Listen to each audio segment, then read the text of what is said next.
안녕하세요. 불만찬 기자들입니다. K리그1이 숨가쁜 일정을 이어갑니다. 주중 17라운드를 치른 후 곧바로 주말 18라운드가 이어집니다. 더위라는 변수 속에 더욱 예측이 어려워진 K리그1 18라운드 프리뷰 한번 해보도록 하겠습니다. 첫 경기는 25일 오후 6시 전주 월드컵 경기장에서 열리는 전북과 대구의 경기입니다. 전북이 제대로 흐름을 탄 모습입니다. 지난 현대가 더비 승리에 이어 홈 징크스까지 넘었는데요. 전북 22일 펼쳐진 전주 월드컵에서 열린 수원 삼성과의 경기에서 2대1로 승리를 거두면서 수원FC와의 개막전 승리 이후 무려 124일 만에 홈 승리를 따냈습니다. 여기 올 시즌 처음으로 홈 경기 멀티골에 성공을 했거든요. 홈에서 2골 이상 넣은 게 198일 만의 일이라고 하더라고요. 네. 후반기 상승세의 주역이었던 쿠니모토, 백승호, 류재문 이 쓰리미들이 다시 한번 축으로 자리 잡으면서 볼이 잘 돌기 시작했고요. 김진수, 김문환 좌우 풀백의 움직임도 좋습니다. 김문환이 이 3백에 비해서 4백에서 다소 좀 아쉬운 모습을 보였었는데 대표팀에 다녀온 후에 눈에 띄게 움직임이 좋아진 모습입니다. 전북의 고민은 역시 최전방일 수밖에 없는데요. 현대가 더비의 영웅이던 쿠니모토, 바로우가 완전히 살아나면서 찬스를 만들어주고 있는데 마무리가 안 돼요. 사실 수원전에서도 구스타보가 찬스 몇 개만 살렸더라면 빠르게 승부를 결정지을 수도 있었거든요. 물론 구스타보가 이 수비적으로 기여하는 부분이 있긴 한데 결정력 측면에서 지금 너무 아쉽습니다. 대신해줄 수 있는 일루첸코까지 부진하거든요. 다행히 수원전에서는 이 홍정호, 김문환 두 수비수가 연속골을 넣으면서 승리를 챙겼지만 지금처럼 스트라이커가 부진할 경우 고전할 수밖에 없습니다. 네. 대구는 조진우의 극적인 극장골로 제주를 1대0으로 잡고 8경기 무패 행진을 이어갔습니다. 대구는 아시아 챔피언스 리그 이후로 확실히 좀 팀에 짜임새가 생긴 모습이거든요. 전체적으로 틀이 생기면서 안정감이 생겼는데 가마 감독이 거의 라인업에 변화를 주지 않는 스타일이잖아요. 그렇죠. 이 틀의 중요한 역할을 담당하던 이진용과 제카가 이날 경고 누적으로 빠집니다. 이진용은 진짜 중원에서 미친 듯이 뛰면서 이 라마스의 활동량까지 커버해주는 아주 중요한 역할을 맡잖아요. 여기 제카도 이제 적응을 마치면서 매 경기 득점포를 쏘아 올리고 있는데요. 두 선수가 빠지면서 이 가마 감독의 고민이 클 수밖에 없습니다. 이용래나 아니면은 뭐 전방에서는 정치인 혹은 이근호가 대체할 가능성이 높은데 스타일이 아무래도 다르잖아요. 변화가 불가피할 것으로 보입니다. 대팍에서 펼쳐진 지난 시즌 첫 맞대결에서는 1대1 무승부를 기록했습니다. 당시는 전북이 2경기를 기점으로 5경기 무승으로 수렁에 빠졌던 안 좋은 기억이 있거든요. 네. 일단 홈 징크스를 넣은 만큼 연승을 노릴 걸로 보이고요. 대구는 올 시즌 원정에서 5무 3패로 승리가 없다는 점도 전북 입장에서는 호재가 될 것 같습니다. 전북에서는 역시 최근 발군의 활약을 보이고 있는 쿠니모토를 주목해야 하고요. 대구에서는 제카가 빠진 만큼 역시 또 한 번 얘기할 수밖에 없죠. 세징야 쪽에 기대를 걸 수밖에 없어 보입니다. 다만 세징야가 전북을 상대로는 인상적인 모습을 보여주지 못했다는 점 포인트가 될 것 같습니다. 예측해 주시죠. 전북 승리로 하겠습니다. 전북이 이제 궤도에 올랐습니다. 저도 전북승 하겠는데요. 대구가 로테이션 없는 게 이날 발목을 잡을 것 같습니다. 두 번째 경기는 25일 오후 7시 수원 종합운동장에서 열리는 수원FC와 수원삼성의 수원 더비입니다. 시즌 두 번째 수원 더비입니다. 2월 26일 수원 월드컵 경기장에서 열린 시즌 첫 맞대결에서는 수원이 박형진의 결승골로 1대0으로 승리를 했습니다. 수원은 이날 승리로 지난 시즌 이어졌던 수원FC전 3연패의 사슬을 끊는 데 성공했었는데요. 수원 더비를 앞두고 양 팀의 흐름은 확연히 대비가 됩니다. 그렇죠. 수원FC는 2연승에 성공했습니다. 5월 2무 4패로 1승도 올리지 못했던 수원FC는 휴식기 이후 확 달라진 모습으로 연승을 거두면서 순위를 8위까지 끌어올렸거든요. 일단 김건웅의 몸 상태가 눈에 띄게 좋아지면서 수비 라인을 잘 지켜주고 있고요. 무릴로가 복귀하면서 미드필드에서 이 창의적인 패스가 나가고 있습니다. 특히 부진하던 라스가 살아나면서 전방에 힘이 생겼는데요. 라스는 지난 김천전에서 15개, 포항전에서 10개의 공중볼을 따내면서 지난 시즌 이 상대 수비를 압도하던 그 라스의 모습으로 돌아왔고요. 무엇보다 이 선수 빼놓을 수 없죠. 이승우. 3경기 연속 골을 기록하면서 이 해결사 역할을 톡톡히 하고 있는데요. 지난 포항전에서는 아직 시즌이 물론 많이 남긴 했지만 저는 올해 골상 미리 줘도 된다고 봐요. 그 정도로 엄청난 원더골을 넣었거든요. 근데 골도 골이지만 이날 플레이를 보면은 전반에 4명을 제치고 슈팅까지 날렸던 장면 기억하실 거예요. 기억납니다. 리그 최고의 크랙 중 하나라고 해도 과언이 아니다 싶을 정도로 완벽히 부활한 모습 보이고 있습니다. 반면 수원은 2연패에 빠졌습니다. 범위를 넓히면 4경기째 승리가 없는데요. 확실히 이 지난 슈퍼매치 패배의 데미지가 좀 있는 것 같아요. 이병근 감독 체제 후 홈 첫 패배를 맛본 데 이어서 전북에도 패하면서 이병근 감독 부임 후 첫 번째로 연패에 빠졌습니다. 수원의 고민은 어디냐? 역시 공격진입니다. 골을 넣어줄 선수가 없습니다. 이 4경기에서 단 2골밖에 넣지 못했는데요. 그 중에서도 그나마 필드골은 하나밖에 없습니다. 그로닝을 사실상 기량 미달로 판정하면서 여기에 또 김건희도 경기에 나서지 못하고 있잖아요. 그렇죠. 오현규, 전진우, 류승우, 김태환 등으로 이 3톱을 꾸리고 있는데 파괴력이 확실히 부족하고 상대 수비에도 부담을 전혀 주지 못하고 있는 모습입니다. 수비는 그래도 좀 괜찮거든요. 민상기가 징계에서 돌아오고요. 이기재도 복귀할 수 있다고 이병훈 감독이 얘기를 한 만큼 수비진은 베스트로 나설 수 있을 전망입니다. 네. 여기에 수원FC가 홈에서는 이 8경기에서 16골을 퍼부은 막강 공격력을 앞세워서 좋은 모습을 보이는 반면 수원은 올 시즌 원정에서 4무 4패, 단일승도 없거든요. 수원 원정 득점이 올 시즌 8경기에서 5골밖에 없습니다. 그러니까 기세나 흐름, 기록 등을 보면 수원FC 쪽으로 쏠려 보이는 승부지만 역시 더비잖아요. 섣부른 예상 금물입니다. 그렇죠. 이날 주목할 키플레이어 꼽으면 수원FC는 역시 다시 한번 말씀드리지만 이승우 가겠습니다. 네. 이승우가 수원의 팬이라고 하면서 이 더비에 대한 관심이 굉장히 컸었잖아요. 지난 첫 더비 기억하시는 분들 많을 텐데 그때 이 막 단독 찬스 잡았었는데 스피드가 떨어지면서 놓쳤던 장면도 있었잖아요. 따라잡히고 그랬죠. 맞아요. 네. 근데 그때 이승우랑 지금 이승우 천지 차입니다. 모든 면에서 좋기 때문에 진짜 이승우가 수원을 상대로 어떤 모습을 보일지 주목이 되고요. 수원은 사리치 하겠습니다. 강현묵이 또 햄스트링을 다쳤잖아요. 지난 경기에서. 네. 그러니까 중앙 쪽에서 공격을 풀어줄 자원이 더욱 줄어든 수원이거든요. 그나마 믿을 만한 선수가 사리치입니다. 전북전도 이 사리치가 들어간 이후로 분위기가 좀 바뀌었고 페널티킥이긴 하지만 득점까지 올렸잖아요. 전방이 부진한 만큼 차이를 만들어줄 수 있는 사리치가 얼마나 전방에 기회를 만들어줄 수 있을지가 수원의 믿을 구석이 될 것 같고요. 네. 이번 경기 스카이 스포츠에서 생중계됩니다. 네. 예측해 주시죠. 수원FC로 하겠습니다. 흐름면 모든 면에서 수원FC가 앞서는 게 사실입니다. 저는 반대로 하겠습니다. 수원 삼성 오. 네, 승리 걸겠는데요. 경기력이 아주 나쁘다고는 볼 수 없고 무엇보다 이 경기는 집중해야 할 이유가 충분합니다. 자, 세 번째 경기 가도록 하겠습니다. 25일 오후 8시 서울 월드컵 경기장에서 열리는 서울과 인천의 경기입니다. 두 팀은 맞대결을 앞두고 희비가 갈렸습니다. 잠깐 돌아보고 가면 원정팀 인천은 홈에서 강원을 상대로 4대1로 이겼습니다. 올 시즌 최다골이고요. 작년 7월 제주전 이어 처음으로 3골 이상을 넣었습니다. 오. 무고사 대단합니다. 헤트트릭을 쐈고 인천은 이 무고사의 활약에 힘입어 진짜 두 경기 만에 족족샷 때리는 그렇죠. 대로 들어갔어요. 오른발 왼발이었죠. 오. 인천은 두 경기 만에 승리하면서 4위로 점프했습니다. 기세를 확 올린 채 상암 원정길에 오르게 되고요. 서울은 슈퍼매치 승리 기세를 좀 이어가고 싶었을 텐데 홈에서 울산에 1대2로 역전패했습니다. 슈퍼매치에 승리하고 다음 경기 이기지 못한 패턴 이 세 번째 반복이 됐습니다. 이날 이겼다면 그룹 A로 재진입하는 건데 이날 패배로 7위에 머물렀습니다. 서울의 데미지는 여기서 끝나지 않습니다.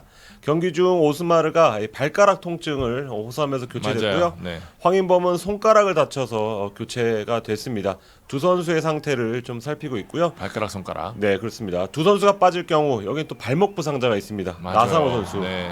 이 선수까지 만약에 빠진다면 주전 3명이 빠지는 셈이 됩니다. 데미지가 크네요. 네, 그런 최악의 상황은 되도록 피하고 싶을 것 같고요. 특히 황인범의 경우 6월 30일에 한시적 FA가 끝나잖아요. 그런 만큼 안익수 감독이나 서울 팬들은 조금이라도 더 황인범을 좀 보고 싶어 할 것 같습니다. 최근 맞대결에선 인천이 근소하게 우위를 점했습니다. 2021년 이후 5번의 맞대결에서 2승 2무 1패. 안익수 감독과 조성환 감독의 지략 대결에선 조성환 감독이 1승 2무 우위였습니다. 양팀 맞대결의 특징이 지독히도 골이 터지지 않는다는 거거든요. 최근 8번의 맞대결에서 단 9골만이 나왔습니다. 양 팀 합쳐서 네, 1대0, 0대0 이런 경기가 많았는데 조성환 감독이 안익수 감독의 익수볼을 잘 공략해왔다는 뜻도 됩니다. 인천도 고민거리가 있습니다. 바로 수비입니다. 최근 11경기에서 단 한 경기 빼고 전부 실점을 했고요. 특히 원정에선 4경기 연속 2실점 중입니다. 강원전도 돌아보면 피 슈팅만 21개 내주면서 중간에 위기를 자초한 감도 있습니다. 김동원 골키퍼가 잘해줬죠. 네, 선방이 좋았고요. 너무 당연한 얘기지만 실점을 줄이려면 일단 피 슈팅부터 줄여야 하는 숙제를 안았고 지켜볼 맞대결은 기성용과 이명주를 하겠습니다. 두 미드필더 마에스트로 선수인데요. 2013년에 기성용이 대표팀으로 복귀할 당시에 이명주가 당시 중원을 책임지고 있었거든요. 근데 그 이후에 자연스럽게 이명주가 대표팀에서 잊혀지고 기성용이 자리를 잡는 그런 그림이 그려졌습니다. 두 선수가 그 K리그에선 잘 만나지 못했었는데 이번 2월달 이후로 다시 한번 만나게 됩니다. 두 선수의 레이저 패스 중 누가 더 날카로울까요? 경기장에서 한번 지켜보시죠. 예측해 보겠습니다. 무승부하겠습니다. 늘 그랬듯 저득점, 지루한 공방전이 예상됩니다. 전 인천승 무고사의 발끝이 예리합니다. 네. 자, 26일 경기 가도록 하겠습니다. 오후 6시 울산 월드컵 경기장에서 열리는 울산과 성남의 경기입니다. 네, 경기 날을 기준으로 20년 전 오늘 홍명보와 김남일은 한일 월드컵 4강 독일전 패배에 대한 아쉬움을 공유하고 있었을 겁니다. 한일 월드컵 20주년 열기로 지금 뜨겁잖아요, 이번 달에. 그런 가운데 영원한 리베로와 진공청소기가 K리그 클럽이 감독이 되어 맞대결을 펼칩니다. 지난해 홍명보 감독이 울산 부임하면서 현재까지 4번의 지략 대결을 펼쳐서 2승 1무 1패, 우위를 점하긴 했지만 전력차를 고려할 때는 울산이 충분히 승점을 따냈다고 보진 못합니다. 그러네요. 성남이 선전을 했네요. 그렇습니다. 특히 지난해 10월 탄천에서 당한 1대2 패배는 울산의 우승 경쟁에 악영향을 끼친 바 있습니다. 기억납니다. 네. 하지만 홍명보 감독은 올 시즌 2라운드에서 성남을 일찌감치 만나서 시즌 첫 승을 거뒀습니다. 아마노준의 미친 활약으로 좀 요약할 수 있는 그런 경기인데요. 울산은 그날 승리를 발판 삼아서 장장 100일 넘게 현재 선두를 질주하고 있고요. 성남은 비슷한 기간 동안 최하위에 머물러 있습니다. 양 팀의 승점 차는 28점입니다. 울산은 주중 서울을 상대로 좀 값진 승리를 거두면서 현대가 더비 패배의 충격에서 좀 빠르게 벗어났습니다. 전반 5분에 선제골 내줄 때까지는 불안한 감이 있었는데 올해 울산의 공식대로 잘 극복을 해냈습니다. 역전의 명보라는 별명을 좀 달아줘야 할 것 같은데요. 울산은 올 시즌 선제 실점한 8경기에서 무려 5승 1무 2패를 기록 중입니다. 선제골을 만약에 성남이 설령 선제골을 넣더라도 상대가 울산이면 90분 추가 시간까지 결코 안심할 수 없다는 뜻이 될 것 같고요. 성남도 분위기 좋습니다. 대구 김천과 연속해서 1대1로 비기면서 2연무입니다. 최근 5경기에서 단 1패. 승점 1점씩 쌓으면서 순위 역전은 아직 일어나지 않았지만 점점 10위권과 격차를 좁히고 있고요. 최근에 경기력이 좋아졌다는 평가가 많습니다.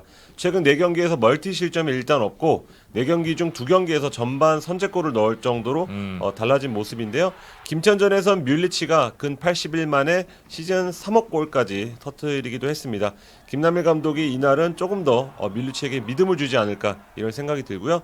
성남은 주중 경기를 하루 먼저 치르긴 했습니다.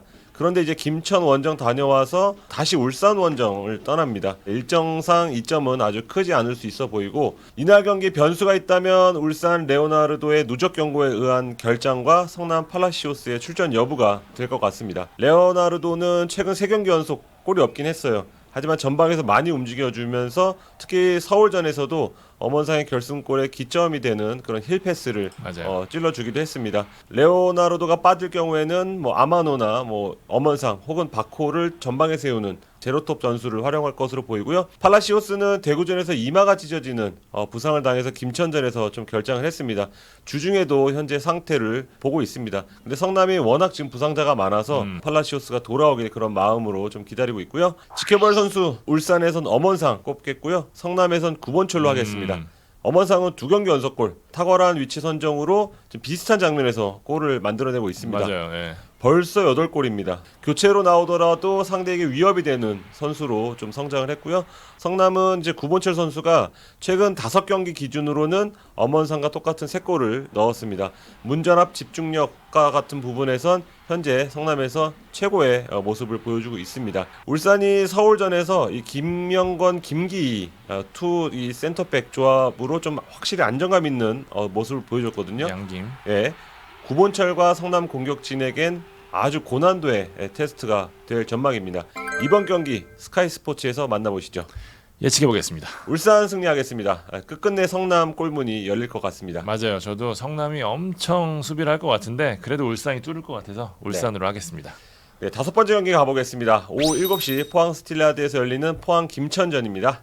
포항은 직전 라운드에서 수원FC에 패하면서 4경기 무패 행진을 마감했습니다. 역시 전반 43분에 있었던 이수빈의 퇴장이 결정적이었습니다. 대단히 더운 날씨 속에 10명으로 경기를 치렀기 때문에 체력 부담이 상당할 수밖에 없어 보이고요. 그럼에도 불구하고 후반 이 득점도 만들어냈었고 선수 교체를 통해서 이번 경기를 대비했다는 점은 그래도 포항 팬들 입장에서는 기대할 만한 요소가 아닐까 싶습니다. 네. 일단 이수빈의 공백은 이승모를 내리거나 아니면 신광훈의 중앙 이동 등 다양한 카드가 있는 만큼 크게 문제는 되지 않을 것으로 보이고요. 23세 이하 대표팀 발탁으로 우즈베키스탄을 다녀온 고영준이 지난 경기에서 푹 쉬었거든요. 때문에 중용될 가능성이 높아 보입니다.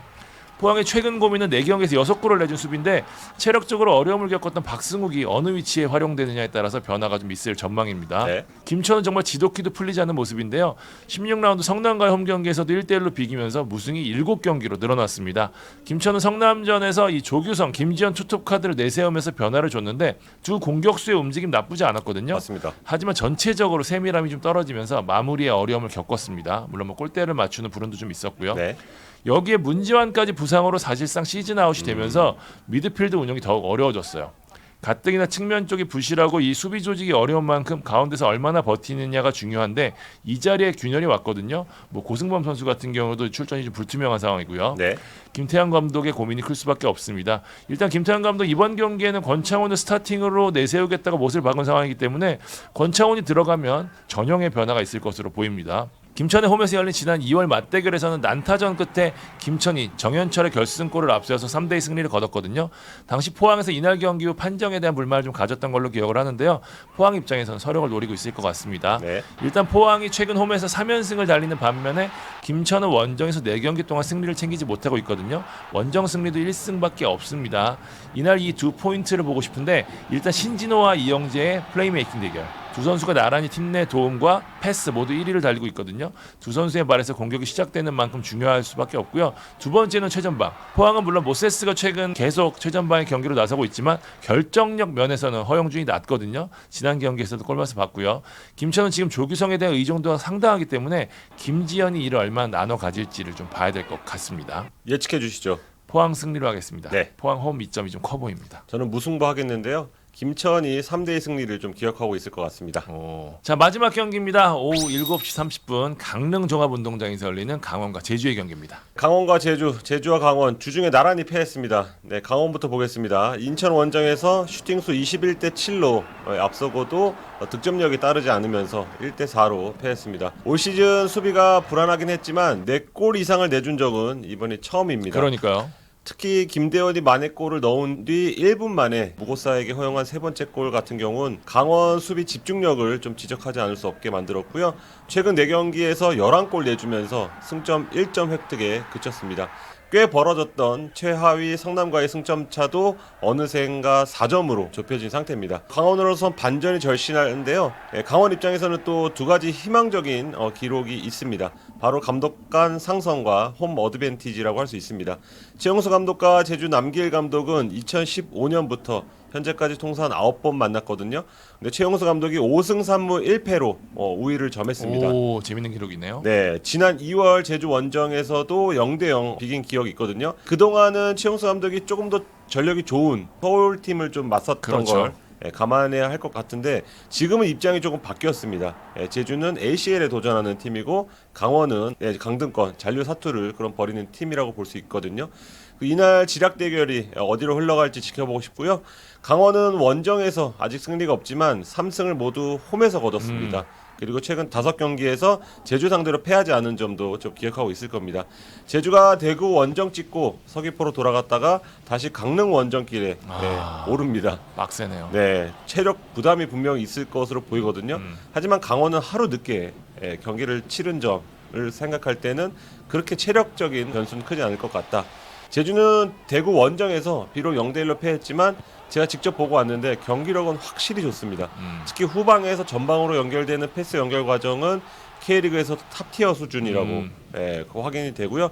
이날 경기는 여러모로 제주가 주도하는 경기 양상이 될 것 같은데 강원이 버틸 수 있느냐가 관건으로 보입니다. 지켜볼 선수는 강원 김영빈, 제주 김호규 하겠습니다. 오, 터프가 아이들. 네, 김영빈은 2021 시즌 최다 경고 선수고요. 김호규는 올 시즌 현재까지 최다 경고 1위입니다.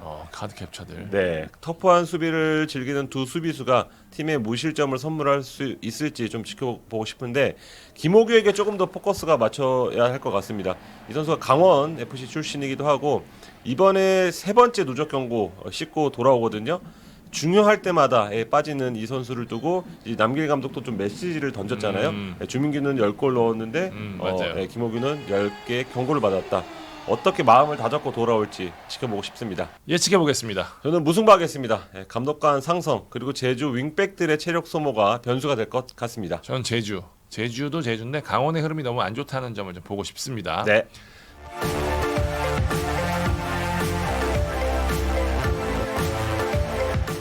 게토레이 H컵 풋살 토너먼트 2022가 18일 부산시 HM 풋살파크 부산북구점 게토레이 아레나에서 열린 부산 지역 중등부 예선을 시작으로 성대한 막을 올렸습니다. 이번 대회는 스포츠조선, HNS가 공동 주최하며 파트너사로 게토레이 롯데칠성, 국민체육진흥공단, 디오션 리조트, 가히, 신성 델타테크, 나쏘, 포천 인삼 영농조합이 참여했습니다. 제가 현장에 다녀왔는데요. 한낮 최고 기온이 뭐 섭씨 30도까지 치솟으면서 대단히 뜨거운 날씨였는데 부산 지역 축구를 사랑하는 중학생들의 열정이 훨씬 더 뜨거웠던 것 같습니다.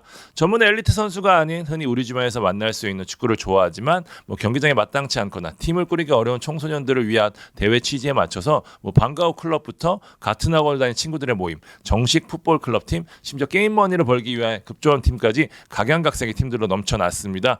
민간 기업이 주최하는 대회로는 국내 최대 규모가 되는 이번 대회는 시설 대회 진행면에서 호평을 받았고요. 경기뿐만 아니라 대회 중간 볼 리프팅 등 이벤트가 펼쳐지면서 즐거움을 배가시켰습니다.